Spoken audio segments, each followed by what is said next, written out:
착한 며느리라 믿었는데 통장 비밀번호가 바뀌어 있었습니다. 사람 보는 눈이 이렇게까지 없을 줄은 몰랐습니다. 동네에서도 친척들 사이에서도 제 며느리는 늘 착한 며느리로 통했습니다. 말수 적고 항상 공손하고 시키지 않아도 먼저 나서는 모습에 다들 복 받은 시어머니라고 했습니다. 저 역시 그 말에 고개를 끄덕였습니다. 그게 제 가장 큰 실수였습니다. 남편이 먼저 세상을 떠난 뒤 저는 혼자가 됐습니다. 연금과 평생 모아둔 돈으로 조용히 노후를 보내면 된다고 생각했습니다. 문제는 몸이 예전 같지 않다는 거였습니다. 병원 갈 일도 잦아지고 은행 업무나 휴대폰 앱 같은 건 점점 겁부터 나더군요. 그때 며느리가 말했습니다. 어머니, 제가 다 챙겨드릴게요. 걱정하지 마세요. 그 말이 그렇게 든든하게 들릴 수가 없었습니다. 그래서 제 통장을 며느리에게 맡겼습니다. 노후 자금 전부였습니다. 예금이며 적금이며 합치면 정확히 3억 8천만 원이었습니다.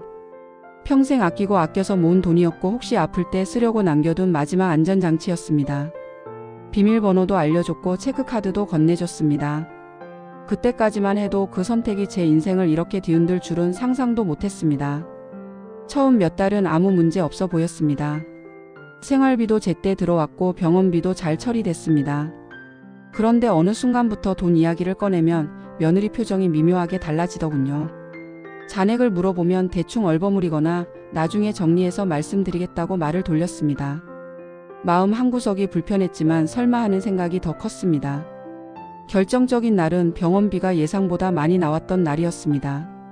통장에서 바로 인출하려고 은행에 갔는데 비밀번호가 틀렸다는 말이 돌아왔습니다.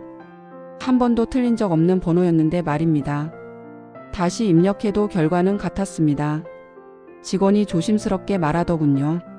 최근에 비밀번호가 변경된 기록이 있다고요. 그 순간 머리가 하얘졌습니다. 집에 돌아오자마자 며느리에게 전화를 했습니다. 처음에는 잘 모르겠다고 하다가 제가 은행에서 들은 말을 그대로 전하자 그제야 말하더군요. 어머니, 요즘 보이스피싱 많아서 제가 바꿔놨어요. 그 말이 그렇게 자연스럽게 들릴 수가 없었습니다. 제 돈인데 제 동의도 없이 바꿨다는 사실이 그제야 실감났습니다. 그날 밤 잠을 이루지 못했습니다. 다음 날 혼자 다시 은행에 갔고 직원에게 거래 내역을 전부 출력해달라고 요청했습니다. 서류를 받아 들었을 때 손이 떨려 제대로 넘길 수도 없었습니다. 3억 8천만 원 중 이미 빠져나간 돈이 2억 1천만 원이었습니다. 그것도 한두 번이 아니라 몇 달에 걸쳐 조금씩 빠져나가 있었습니다. 이체 내역을 보니 더 기가 막혔습니다. 며느리 개인 계좌로 8천만 원, 며느리 친정 어머니 계좌로 6천만 원, 처음 보는 남자 이름 계좌로 4천만 원, 나머지는 카드 결제와 현금 인출로 사라져 있었습니다. 생활비라는 수준이 아니었습니다.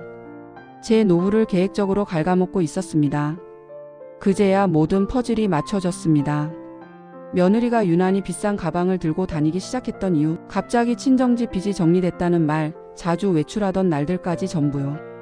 그동안 착하다고 믿었던 얼굴 뒤에서 이런 계산을 하고 있었다는 생각에 분노보다 소름이 먼저 돋았습니다.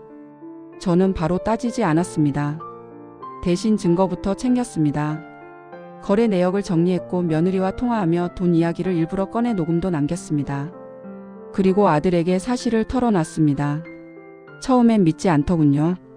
우리 집사람이 그럴 리 없다고 소리를 쳤습니다.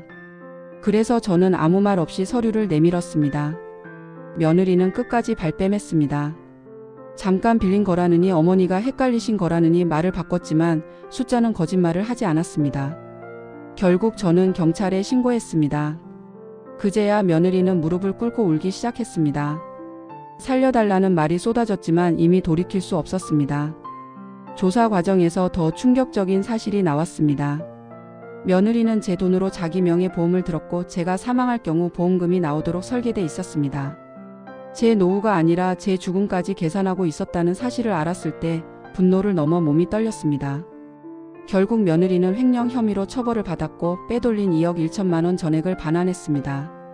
아들은 이혼했고 그동안 저를 무시하듯 대하던 태도도 완전히 바뀌었습니다. 이제는 제가 말하지 않아도 먼저 조심하는 처지가 됐습니다. 아이러니하게도 법이 나서고 나서야 정의가 바로 섰습니다. 지금 제 통장은 다시 제 손에 있습니다. 숫자를 볼 때마다 씁쓸하지만 그래도 되찾았다는 사실에 마음은 단단해졌습니다. 착하다는 말만 믿고 사람을 맡기면 안 된다는 걸, 그리고 잘못은 끝까지 숨길 수 없다는 걸 이번 일로 분명히 배웠습니다. 제 돈도 제 인생도 다시 제 것이 됐습니다. 이제 저는 더 이상 속지 않습니다. 구독과 좋아요는 큰 힘이 됩니다. 막장 5분과 함께 특별한 이야기를 함께 해보세요. 우리 주변의 이야기를 빠르게 만나보세요.